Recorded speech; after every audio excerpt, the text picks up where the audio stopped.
ঘামক্ত শরীর নিয়ে যখন বাসায় আসে, আমি আমার শাড়ির আঁচলখানা দিয়া আমার স্বামীর ঘামগুলো মুছে দিই, আমার স্বামীর ওযু গোসলের পানিগুলো আগায় দিই।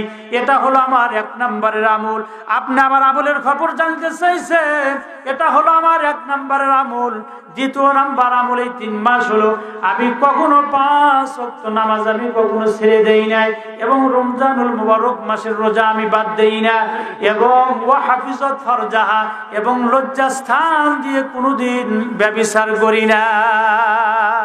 ও বাইজি সাহেব, আপনি ভালো করে শুনিয়ে নেন, দুনিয়ার মানুষদেরকে, পুরুষদেরকে জানায় দেন, মহিলাদেরকে জানায় দেন, এই 4টা আমল কইরা আমার আল্লাহ তাআলা আমারে ঠকাই নাই। আমি নামাজ কালাম পড়িরা যখন আমি মুরাকাবায় বসিয়া যাই, আল্লাহ রাব্বুল আলামিন সারা দুনিয়ার নকশাটা হাতের মুঠা বানায়া, আমি মহিলা আমার সারা দুনিয়ার নকশা আমার হাতের মুঠা বানায়া আমার চোখের সামনে হাজির করিয়া দেয়।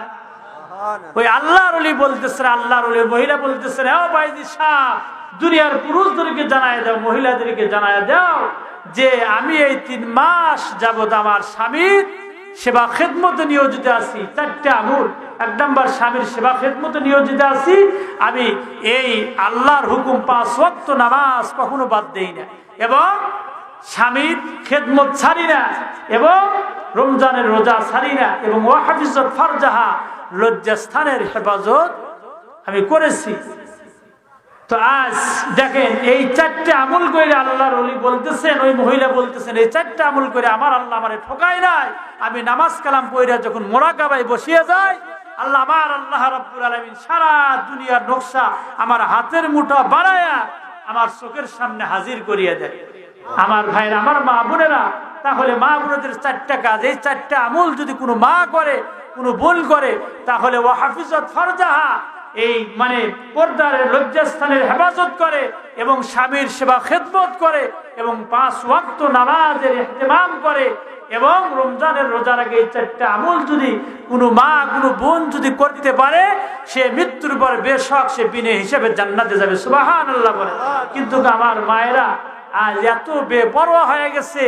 আজ আমার মায়েরা, তারা পর্দা তো করেই না। পর্দা করা কি নফল না সুন্নত? কি বলেন? পর্দা করা কি ফরজ? কোন মহিলা যদি এই 4টা আমল করে, আর যদি কোনো পরপুরুষের সঙ্গে যদি দেখা না করে, তাহলে সে মৃত্যুর সাথে সাথে সে জান্নাতের 8টি দরজার মধ্যে যে কোনো দরজা দিয়ে সে জান্নাতে প্রবেশ করবে। সুবহানাল্লাহ।